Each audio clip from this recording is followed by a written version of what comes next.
उसकी शादी ऐसे मत करो कामयार। एक वक्त था वो लड़की मेरी जिंदगी थी और उसने वक्त बदल दिया। अगर वो मना कर देती आज भी पहले की तरह वापस आ जाऊंगा। आयरा के माँ बाप राजी हो गए? अब फर्क क्या पड़ता है उनके राजी होने से। मैं चाहता हूँ वो देखे ये जो मेरी जिंदगी को जहन्नुम बना है ना, वो देखे अपनी आंखों से खुद। आयरा को तो पड़ता है। हाँ मगर उससे भी फर्क नहीं पड़ता मुझे। जो तुझको लिखे शायद मिल ना सके। अगर मैं खुद नहीं मना करूंगा जाता हूँ। कैसी दिल लगी मेरी जिंदगी है तू।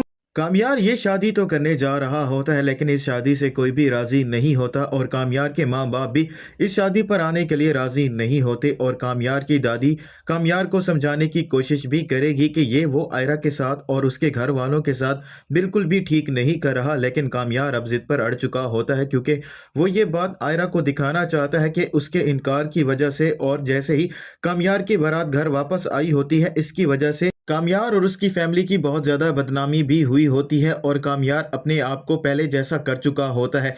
इसीलिए कामयार अब हर सूरत में आयरा से शादी करना चाहता है और कामयार इस बात का फ़ायदा भी उठा रहा होता है क्योंकि आयरा पहले ही कामयार से ये बात कर चुकी होती है कि वो अपनी ज़िंदगी कामयार के साथ गुजारना चाहती है। कामयार अब यही चाहता है कि या तो आयरा एक मरतबा फिर उसे इनकार कर दे या वो कामयार से शादी करे। और आयरा के घर वाले इस बात के लिए बिल्कुल भी राज़ी नहीं होते और आयरा के घर वाले आयरा को ये बात साफ अल्फाज में बता चुके होते हैं, अगर उसने कामयार से शादी की तो वो उससे अपना हर रिश्ता हमेशा हमेशा के लिए तोड़ देंगे। लेकिन आयरा तब भी जिद पर अड़ चुकी होती है और आयरा एक आखिरी मर्तबा अपने बाप को मनाने के लिए भी जाती है, लेकिन उसका बाप तब भी आयरा की बात नहीं सुनता और उसे वहां से जाने के लिए कह देता है। और वो दिन आ जाता है जब आयरा और कामयार की शादी होनी होती है।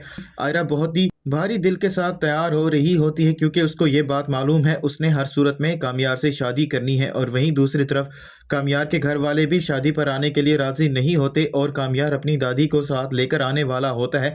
शादी पर आने से पहले कामयार की दादी उसको समझा रही होती है और उसे यही बात कर रही होती है, तुम आयरा के साथ बिल्कुल अच्छा नहीं कर रहे, तुम्हें सोचना चाहिए आयरा और उसके घर वालों पर क्या बीत रही होगी। तो कामयार ये बात कहता है, मुझे इससे फ़र्क नहीं पड़ता कि आयरा और उसके घर वालों को इस बात से क्या फ़र्क पड़ता है। मैं भी आयरा को दिखा दूंगा कि कैसे उसकी वजह से मेरी ज़िंदगी जहन्नुम बन चुकी है। अगर आयरा मुझे शादी के लिए फिर एक दफ़ा इनकार कर देती है तो मुझे इस बात से कोई भी एतराज़ नहीं है, मैं दोबारा वापस आ जाऊंगा, लेकिन अब की दफ़ा मैं आयरा से शादी करने के लिए इनकार नहीं करूंगा और मैं उससे शादी करूंगा।